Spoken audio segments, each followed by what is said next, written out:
Amina. Bwana Yesu asifiwe.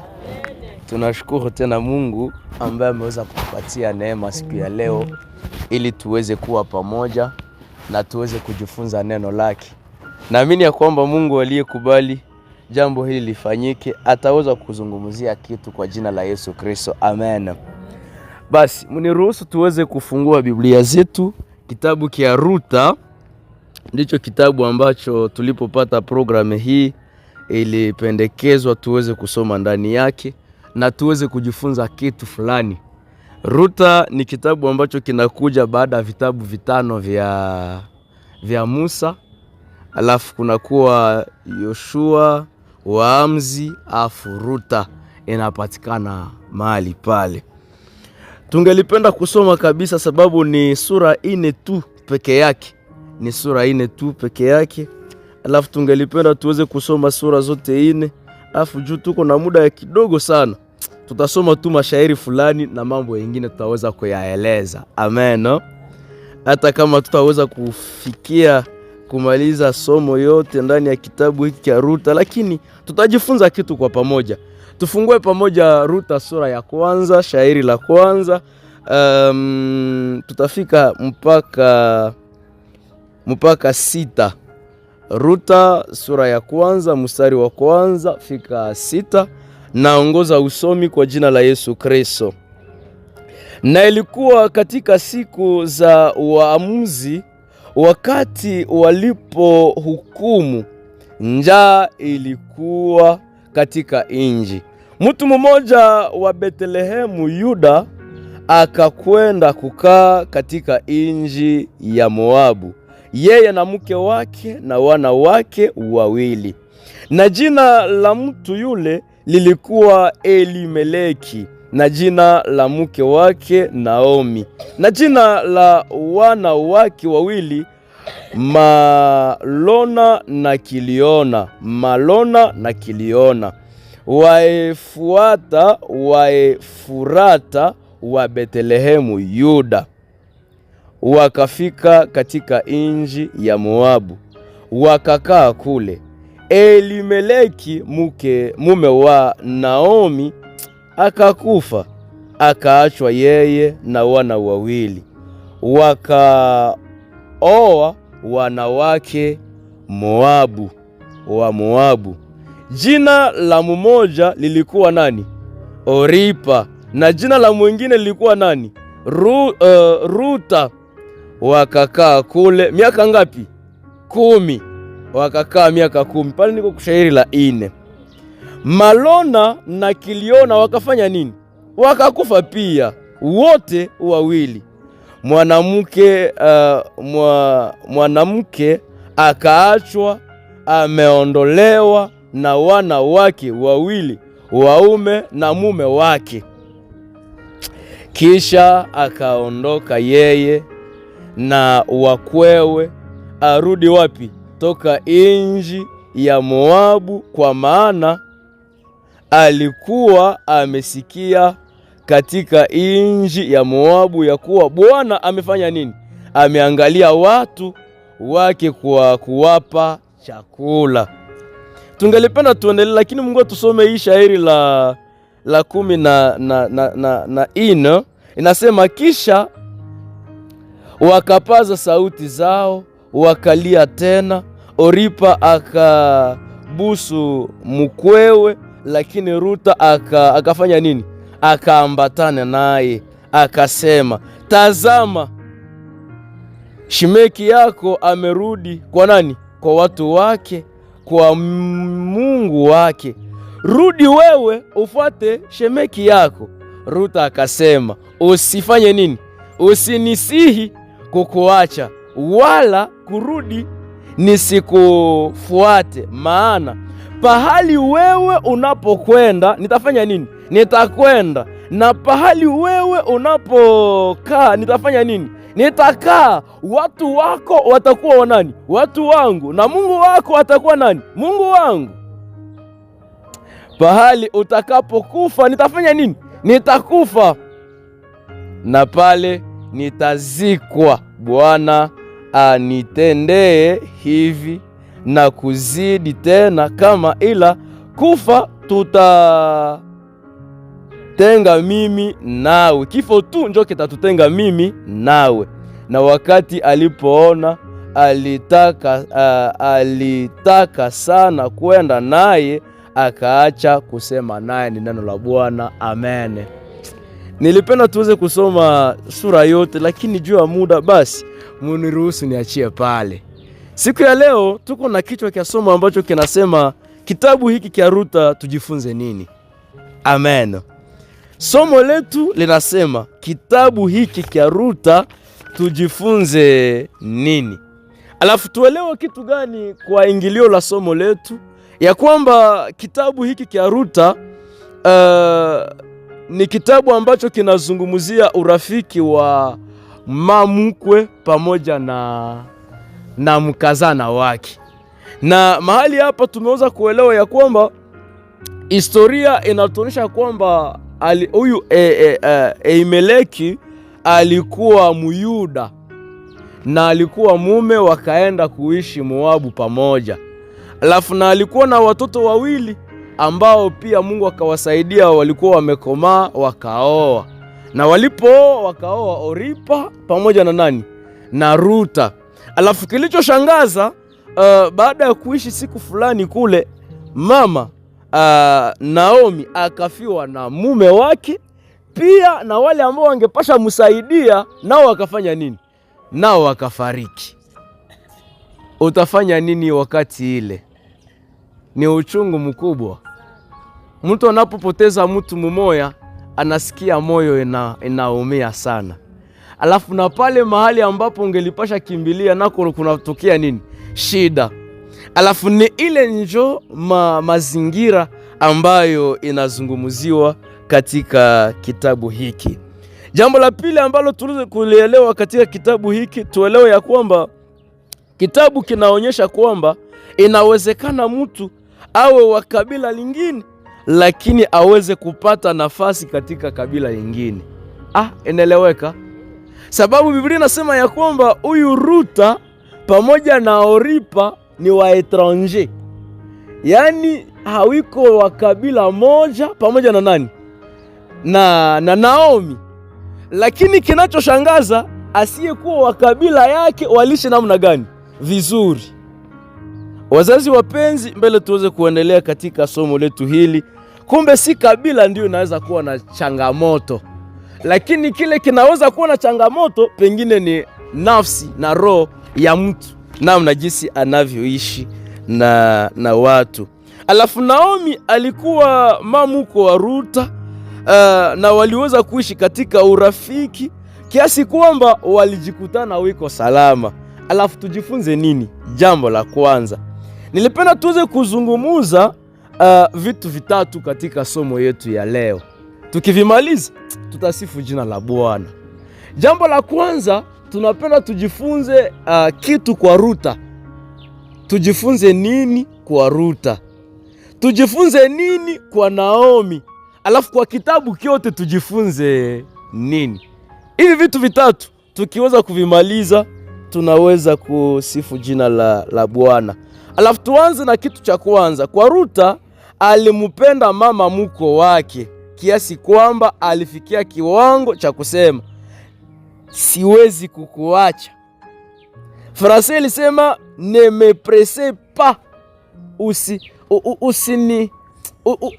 usinishurutishe kukuacha, usiniintimide hata kama unateseka ili mimi nikuache, usinikimbize mie kukuacha.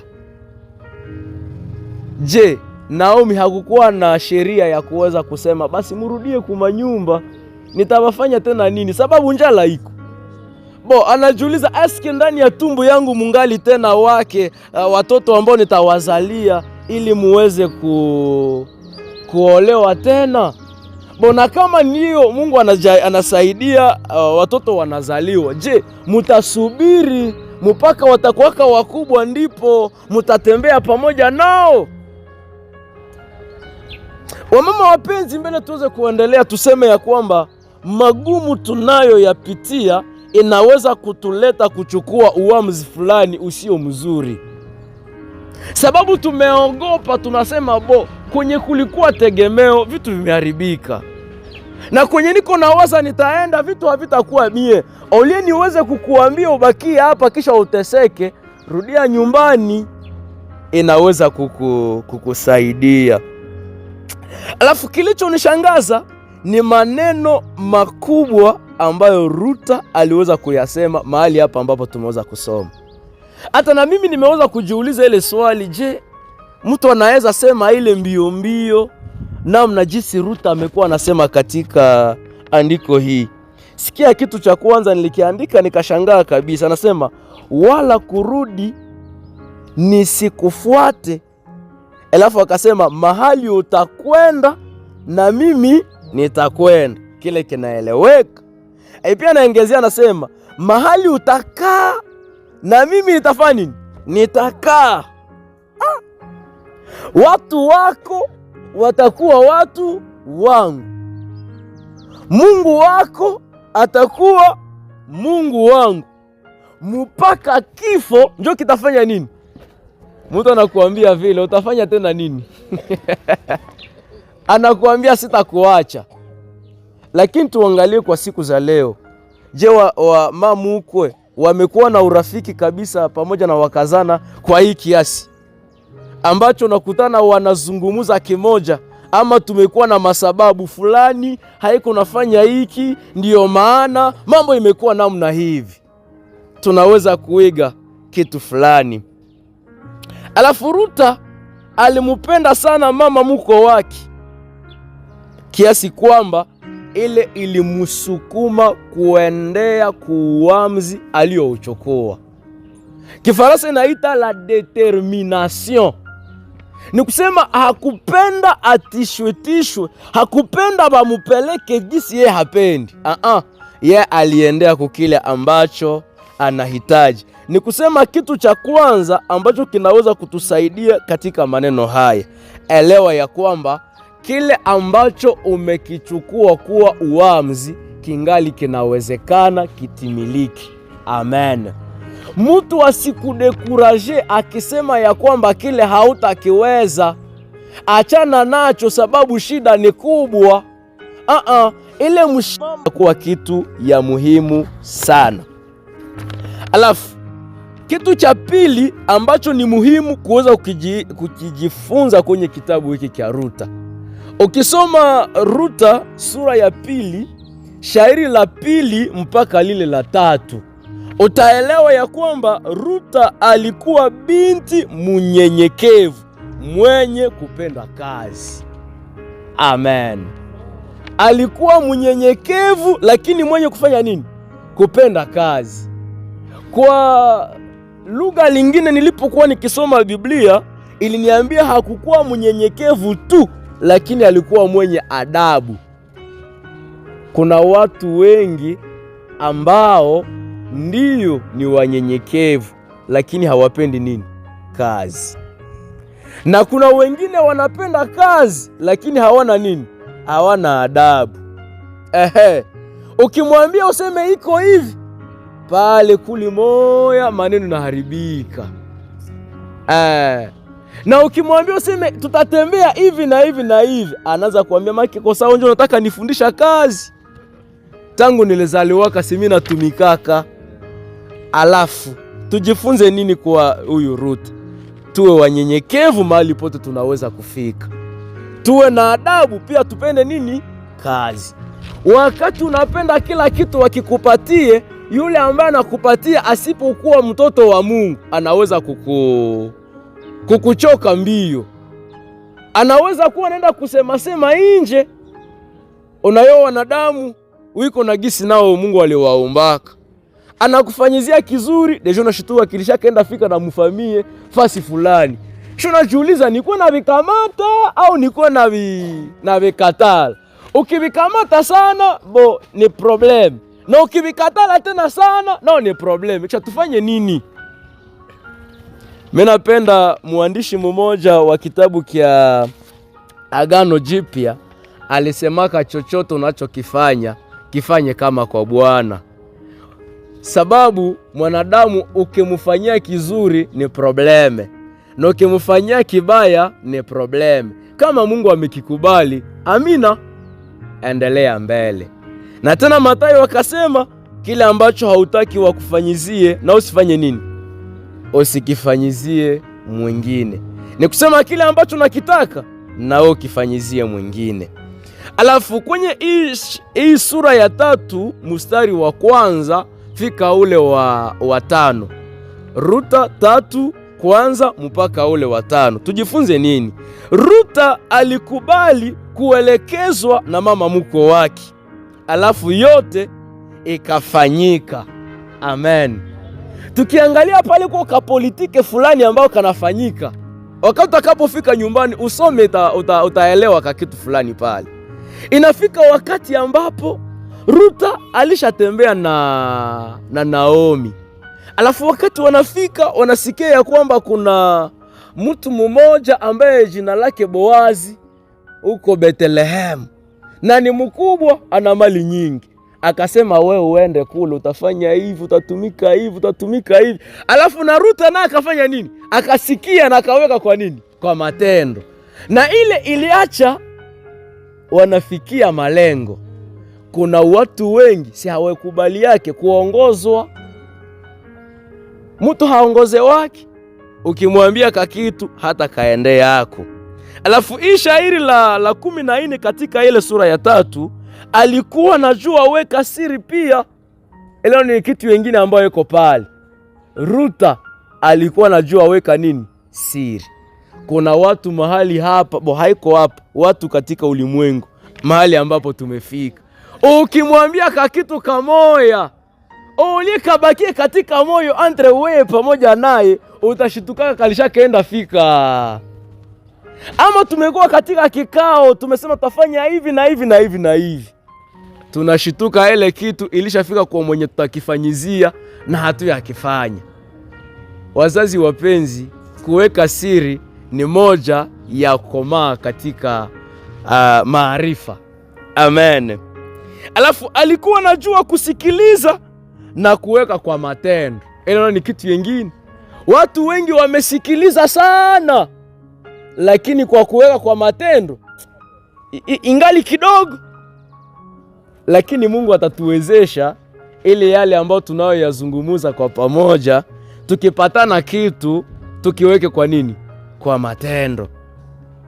Kama leo nilifika wakati nilikuwa ninajiuliza maswali mengi nilipokuwa nikiandaa somo, lakini naamini ya kwamba Mungu atanisaidia na atatusaidia sote. Na moja ya maswali ambayo yalifika katika moyo wangu, nilipima kamata 30 minutes ya kusikiliza somo kila siku.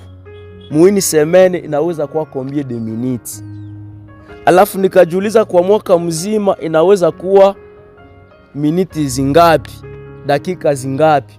Kisha nikapeleka saa kwa mtu ambaye amefanya miaka 13 anapokuwa anamkia kila siku kanisani. Je, yale ambayo tunayoyaona katika kanisa letu yangelifanyika tena? Hapa kukaniletea neno wa kusema watu wengi ni wasikiaji wa neno la Mungu, lakini sio wanini? Watendaji wa neno la Mungu. Kumbe Mungu anisaidie sisi ambao tumesikia siku ya leo, yale madogo ambayo tunayasikia mbele za Mungu tuyaweke kwa matendo, na yatatutofautisha na ulimwengu huu. Ulimwengu huu nimeelewa ya kwamba na watu wengi, lakini wachache ambao wanamupenda Mungu katika roho na kweli. Kumbe miongoni mwa wale wachache, Mungu anisaidie ukuwe miongoni mwao, na itaweza kuleta utukufu kwa Mungu. Nilipata mambo mengi ya kuiga kwa Ruta, lakini tuangalie kama na kwa Naomi tunaweza kujifunza nini. Alafu hii shairi ya sura ya kwanza, shairi lile la 20 hadi 21. Tuelewe ya kwamba mniruhusu nisome sababu niliweza kufanya dakika mrefu nikisoma habari hizi, nikipenda nielewe kile ambacho kinazungumziwa. Biblia maandiko matakatifu anasema, akamwambia, musiniite Naomi. Musiniite nani? Naomi. Musiniite, lakini muniite Mara. Munaelewa pale? Kwa sababu Mwenyezi amenitendea mambo machungu sana. Nilitoka nikijaa na Bwana amefanya nini? Amenirudisha bure. Kwa nini munaniita Naomi ikiwa Bwana amefanya nini? Amenishuhudia, Mwenyezi amenitesa. Munaelewa ile? Mtu anaweza sema vitu hivi na nafurahi. Sini kaneno ketuko tunaeleza hapa, lakini kukaishi sini kitu yengine yenye nasemeka. Alafu ile linisukuma kusema kwa nini Naomi anafika katika kiwango cha kukataa wamwite kwa jina la Naomi. Wazazi wapenzi, hayafikaka wakati wanakuita katika jina fulani na wewe mwenyewe unasema hii jina halinistahili tena. Inafikaka. Alafu nilipenda nijue Naomi maana yake nini na Mara maana yake nini. Nikaelewa ya kwamba Mara ni Kiebrania. Alafu Kiebrania hiki kinamaanisha uchungu. Nikisema wewe ni Mara, yaani nimesema wewe una uchungu. Kifaransa iliita amertime. Amertime ni wakati ni zaidi ya kisirani, ni zaidi ya kuhuzunika. Yaani unateseka kiwango ambacho unasema sistahili tena. Ni ile njo inayoitwa Mara. Alafu Naomi maana yake nilipopenda niangalie kama inamaanisha nini, nikakutana inamaanisha neema. Yaani nikikuita Naomi nimekuita mwenye nini? Mwenye neema. Na mahali ambapo kuna neema kuna ukubali. Mahali ambapo kuna ukubali kuna sifa. Mahali ambapo kuna sifa kuna utulivu. Mahali kuna utulivu kuna pia amani. Inaeleweka? Alafu anajiuliza, Kifaransa iliita douce, yaani mambo yaliyo matamu. Naomi alikataa jina ya neema sababu ya mateso anayofanya nini? Anayoyapitia. Lakini kile ambacho nakipenda kwa Naomi ni kuangalia, alisema kama nimeteseka haiko mimi, haiko jirani, lakini Mungu aliyefanya nini? Wazazi wapenzi, haifikake wakati saa probleme imefika unaanza angalia wajirani kuliko kuangalia aliyekuumba. Ile imekuwa changamoto kwa sisi sote. Wakati umepitia kipindi kia ajabu kinakuleta kuanza sema labda fulani hangelikuwa hapa hiki kingeliwezekana. Hapana. Biblia inasema ya kwamba hakuna kitu kinaweza fika katika maisha ya mtu kama Mungu hakiruhusu. Na Mungu akiruhusu ni kusema ya kwamba kuna maeneo anapenda akupeleke. Haleluya. Lakini wakati sasa tunapitia mateso, hakuna mtu anaweza furahia nini? Mateso. Lakini mateso inakomalisha imani yetu. Mateso inaleta tena mtazamo mwingine kwa Mungu. Mateso inatukalisha katika neno la Mungu. Kuna vile ambavyo tunavyovipitia, kila mtu akianza eleza experience yake, unaweza sema kumbe mimi akose si apitia nini? Mateso. Alafu ile inanileta kusema Naomi alikuwa anaonyesha waziwazi kile alichokuwa anakipitia ndani ya moyo wake. Amen. Ile ni jambo nzuri ambalo nilipenda tuweze kujifunza kwa pamoja. Kuna watu wengi ambao wamebaki katika unafiki. Hawezi jua wakati anafurahi na wakati anafanya nini? Anahuzunika. Yeye anafanyaka asambla. Naomi huyu yeye aliambiaka tu wengine waziwazi, aseme mie Mungu alishanitesa. Na wakati nilipokuwa nikifanya stage yangu kwenye Heal Africa, tulielewaka kitu kimoja, ya kwamba kwa siku moja mtu anaweza fika mu mawazo ya zaidi ya 60,000 60,000 pensées. 60,000 ambayo anawaza katika kichwa chake kwa siku moja. Alafu na kwa siku moja yale 60,000, kilichoshangaza 70% ya mawazo ni mawazo mabaya. Tumeeleweka? Pale tulikuwa tukizungumza na Dr. Lucy ambaye alikuwa anasema maneno yale. Tukajiuliza ni kusema nini? Akasema kama ni kweli ukiangalia na kweli maneno mingi mtu anawazaka mchana yote ni manegatife tu. Mambo mabaya tu. Akose hiki tu unasema hapana. Hata na Paulo naye alisemaka ninatamani kufanya mema lakini mabaya yanafanya nini? Yanatangulia. Ndiyo, ni hali ya mwanadamu. Tukiangalia hata katika muziki mu makartie, ile muziki yenye haina samani yoyote, ndio yenye watoto wanabanaka. Hata na shia tunashtuka ushaanza kaimba hako tu, tunashtuka ushaanza sababu ndio kenye kiko. Lakini nampenda Daudi alitaka suluhisho kwa jambo lile, akasema nimeficha neno lako moyoni mwangu ili nisifanye nini? Nisikukosee. Mama yangu, usipoficha neno la Mungu moyoni mwako utamkosea Mungu tu. Tumeeleweka? Ni kusema wakati mnakuya vendredi hapa, muda haipite bure, sababu unaposikiliza neno la Mungu. Waroma Paulo akasema ni katika imani, aseme imani inaongezeka kwa kufanya nini? Kwa kusikia neno la Mungu. Na ndio maana wakati nilikuwa nikisoma kitabu ya Wakolosai sura 3 mstari ule wa 16 iliniambia na neno la Mungu likae kwa wingi katika moyo wetu. Ili likikaa kwa wingi tutakuwa tunabadili mazingira na maneno natembea mzuri sana. Alafu tujifunze nini kwenye sura hii ya 3 lakini shairi la 8 hadi lile la 13? Elewa ya kwamba mama Naomi alikuwa na imani hai. Alikuwa na imani hai. Yaani aliposikia ya kwamba Bethlehemu kumepatikana chakula. Hapa kwenye tumesoma hata kwa hii chapitre ya kwanza hii verse 6. Biblia inasema akaondoka yeye na wakwewe akarudi toka inji ya Moabu, kwa maana alikuwa amesikia katika inji ya Moabu ya kuwa Bwana amefanya nini? Ameangalia watu kwa kuwapa chakula.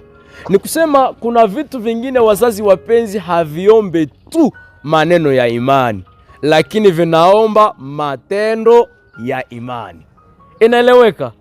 Kuna vitu vingine ambavyo haviombe tu baki uko unabakia katika shamba yako naomba Baba katika jina la Yesu. Unaona kile ambacho unachokipitia.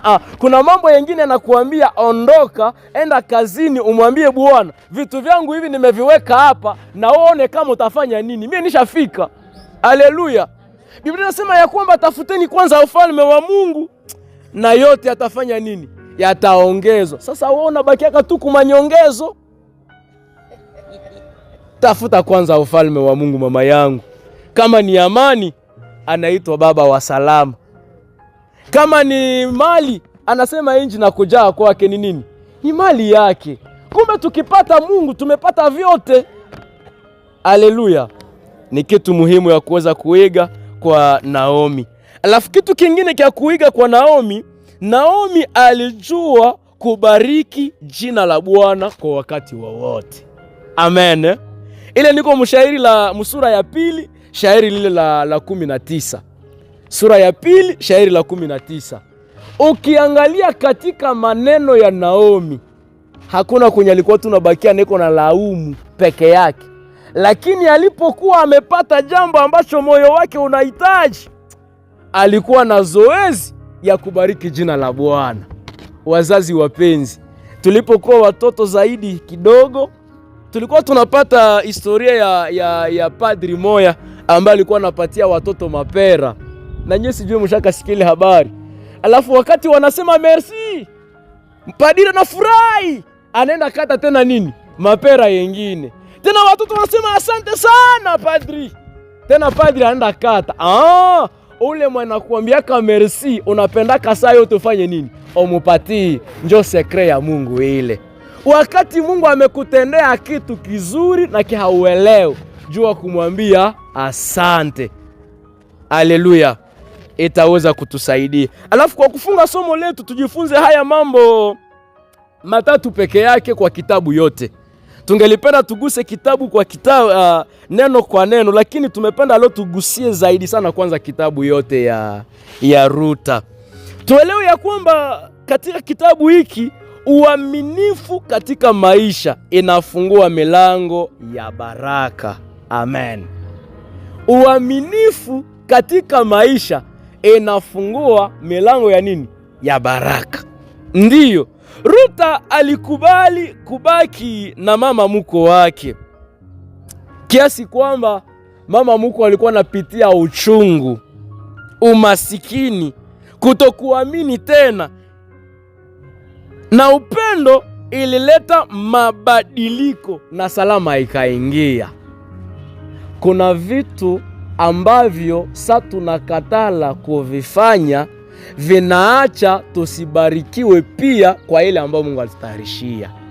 Nimeeleweka? Sababu Ruta, mama mkwe angeliacha Ruta aende pamoja na Oripa, wote wanaachana, angebakia tu mumie wabo. Mungu ulishanitesa, maneno ishakuwa mingi. Lakini sababu Naomi alibaki pamoja, mzuri sana. Kumbe katika reconnaissance, kujua, kutambua kile ambacho mwingine iko kwako, kinaweza kuwa pia njia ya mlango wa baraka.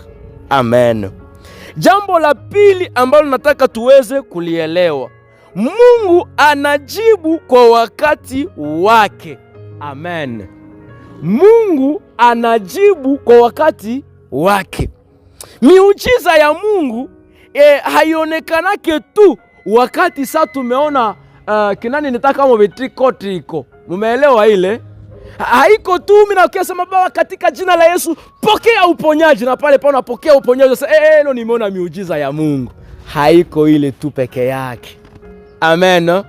Haiko tu mpaka tufike alafu tunasema kwa jina la Yesu watu wanaanguka, ndio sasa uleko na upako. Wazazi wapenzi, hata na makazi zetu miujiza naweza onekana. Haleluya. Hata na mwakili yetu miujiza inaweza onekana. Ni kusema tukimtegemea Mungu na tunaishi umoja, Mungu ana uwezo wa kutuinua na kutupeleka katika mazingira yaliyo matulivu. Hata wakati tunapopitia magumu ambayo inaweza kutusumbua, tumubariki Mungu, sababu Mungu wetu anayeona kwa siri anajibu hata kwa siri. Haleluya. Watu wengi hawakwake na uwezo wa kusiporte magumu. Nakumbuka siku moja mtu mmoja nilipokuwa nikimsoma wanamuita Yusufu. Biblia inasema ya kwamba ndugu zake waliendaka mutupa, kiasi kwamba wakaenda mtia na muprizo, probleme zikaendelea, na kwa mwisho akaenda kuwa mkubwa. Wakati walipomuona hakusemaka aseme nyie sitawasaidia tena juu mlinitesaka. Mimi akasema nani angelijua ya kwamba Mungu alikubali nikuye huku mbele ili niweze kuwa msaada kwenyu. Wakati tunapitiaka mateso tunajulizaka makesio za mingi, ni kawaida ya mwanadamu. Lakini wakati Mungu anapoleta majibu ya mioyo yetu, wazazi wapenzi, ndipo tunatambua ya kwamba kumbe Mungu ndio alitusaidiaka. Mimi nakumbuka siku moja vijana 3 walipataka neema ya kusoma, wakatumika vizuri, wakapata pia na burse. Lakini kilichoshangaza, wangepasha kenda somea wote katika inji la mbali. Lakini mtu mmoja alipofika kwenye aeroport, wakamwambia hii carte de lecteur yako haitapita hapa. Akajiuliza maswali mingi, asa nimesoma mateso, nimefanya hiki mateso, kwa neema ya Mungu leo Mungu ananikumbuka hata na mimi niende hata basi inji za mbali. Wananikatala. Roho ililumaka na kila kitu lilumaka, mpaka kaanza ambia Mungu vraiment vyako mimi nafanya nini? Mimi nabeacha. Lakini baada ya siku 2 wakamwambia ile avio yenye ilienda fanya crash kule. Tunaona ile kitu. Wazazi wapenzi, kuna vitu ambavyo vinaweza kutufikia na vinatuleta kulaumu Mungu, lakini kumbe ni njia moja ambayo Mungu alipitia ili aweze kusove maisha yetu juu tukue baraka kwa wengine. Kumbe tusikuwa tunainterprete mateso tunapitia mkote negative peke yake, tujifunze kuangalia na mateso yaliyo mazuri. Amen. Kitu moja ambacho naweza penda Mungu atusaidie tukielewe kwa pamoja, Wakati unapitia mateso mama yangu, ujiulize question, je, mie njo probleme? Je, probleme ni Mungu ama probleme ni shetani? Mungu anaweza ruhusu na shetani aende jaribu Yobu, lakini hakuna probleme jutu akubalishe Yobu, aoneshe shetani ya kwamba Mungu ushaka muamini vya kweli kweli. Kumbe si kila mateso ambayo natokea kwa shetani na natokea kwa wajirani. Tujifunze kubariki jina la Bwana. Alafu jambo la mwisho wa kumaliza somo yetu, tuseme ya kwamba Mungu anasamanisha na kurejesha maisha ya mwanadamu. Amen. Mungu anarejesha na anasamanisha. Maneno haya mawili yalinisukuma kufikiri sana, na ili niweze kuyaelewa niliweza kuingia muinformatike, sababu ni maneno yazungumziwa sana muinformatike. Restore ama kutelefone, restore ni kusema nini? Kurestore njo kurejesha. Kurejesha ni kusema nini? Yaani nimekuwa kwa mfano katika hii simu yangu na video moja, alafu mina ikamata, mina isiprime. Tunaelewa? Mina kamata video mu telefone, mina fanya nini? Mina ivuta ndani. Alafu wakati nimeivuta katika hizi simu za kabambi, inatokaka mu telefone me inenda kajiweka ka eneo moya hivi wanakaita mo corbeille. Ile corbeille nika place tu kiko mu telefone. Alafu ukaenda gusa ku restore, kama video ulikuwa ulishaizimisha, inaongeza jirudisha tena wapi? Kwenye ilikuwa. Ni kusema nini? Wakati Mungu ana restore, anarejesha maisha yetu, yale ambayo ilikuwa imekuwa siprime na shetani, imekuwa siprime na watu, imekuwa siprime na kila mtu, ama ulishtuka ulishaizima na haujui.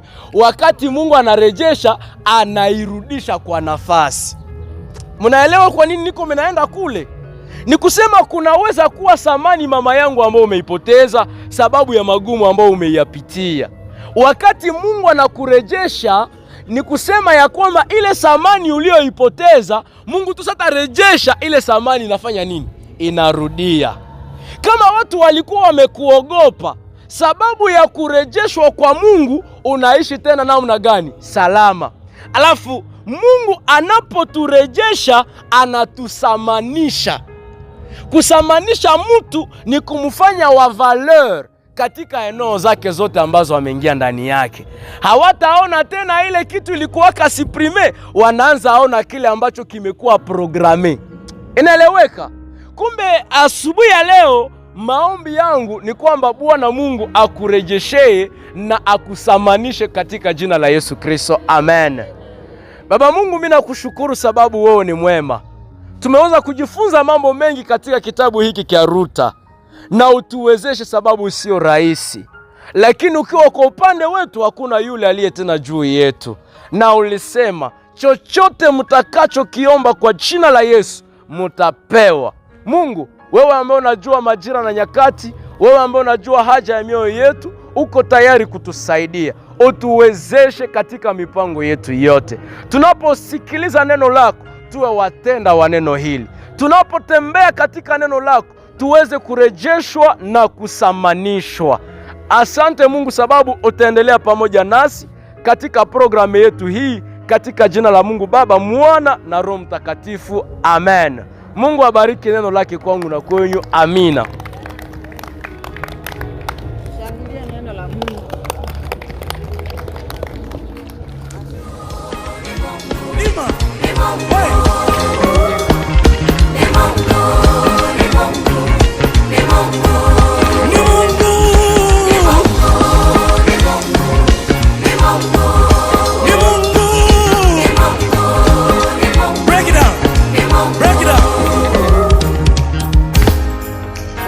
Ngoja niharibu utaratibu wa wimbo. Kuna kitu nimesikia mdogo wangu anapiga hapa. Natamani kanisa libarikiwe kama nilivyobarikiwa mimi wakati nasikia. Hebu tumsikilize hivi.